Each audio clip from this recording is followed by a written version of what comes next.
BJP MP Raghunandan రావుపై Telangana Congress working president మాజీ MLA Jaggareddy సంచలనమైన వ్యాఖ్యలు చేశారు. తనకు ఐటీఐఆర్ ఫుల్ ఫామ్ తెలియదని, తాను రఘునందన్ అంతా చదువుకోలేదన్నారు. ఐటీఐఆర్ ఫుల్ ఫామ్ తెలియకున్నా దానివల్ల రాష్ట్రానికి కలిగే లాభాలు తెలుసన్నారు. రఘునందన్ కు చదువు అహంకారం నేర్పిందని సీరియస్ అయ్యారు. ఐటీఐఆర్ ఫుల్ ఫామ్ ముఖ్యమా, ఐటీఐఆర్ ముఖ్యమా అని ప్రశ్నించారు. రాహుల్ ప్రధాని అయ్యాక ఐటీఐఆర్ కు కొబ్బరికాయ కొట్టిస్తా అని కీలక ప్రకటన చేశారు. అంతలోపు బీజేపీ ఎంపీలే ఐటీఐఆర్ తీసుకువస్తే స్వయంగా నేనే వారికి సన్మానం చేస్తానని అన్నారు. వచ్చే ఎన్నికల్లో రాహుల్ గాంధీ ప్రధాని కావడం ఖాయమని, మోదీ దుకాణం సర్దేయడం కూడా ఖాయమని జగ్గారెడ్డి జోస్యం చెప్పారు. ఫుల్ ఫామ్ అవసరమా, ఐటీఐఆర్ శంకుస్థాపన అవసరమా? ఇప్పుడు నేను ఫుల్ ఫామ్ చెప్పడం వల్ల వచ్చేదేంది?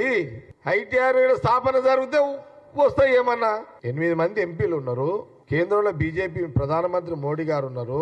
ఈ 8 మంది ఎంపీలు ఐటీఐఆర్ హైదరాబాద్ తీసుకొచ్చి కొబ్బరికాయ కొట్టి శంకుస్థాపన చేసి తెలంగాణ ప్రజలకు గిఫ్ట్ ఇవ్వండి అని నేను అడుగుతున్నా. రఘు మాట్లాడిన దాన్ని నేను పాజిటివ్ గా తీసుకున్నాను. నాకు ఐఐటి స్పెల్లింగ్ తెలియకనే ఐఐటి తీసుకొచ్చిన అన్నోనికి ఇంకేం కాదు. నీకు ఐటీఐఆర్ పలక కొట్టేంత వరకు నేను అడుగుతూనే ఉంటా. 8 మంది బీజేపీ ఎంపీలు, 2 సెంట్రల్ మినిస్టర్లు అడుగుతుంటా.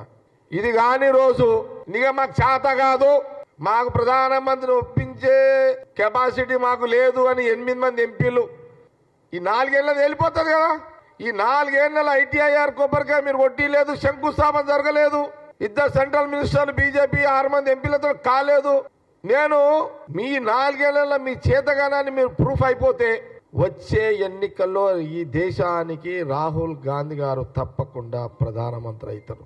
ఐటీఐఆర్ ఫుల్ ఫామ్ అవసరమా, ఐటీఐఆర్ శంకుస్థాపన అవసరమా? ఇప్పుడు నేను ఫుల్ ఫామ్ చెప్పడం వల్ల వచ్చేదేంది? ఐటీఐఆర్ స్థాపన జరిగితే వస్తాయి ఏమన్నా? 8 మంది ఎంపీలు ఉన్నారు.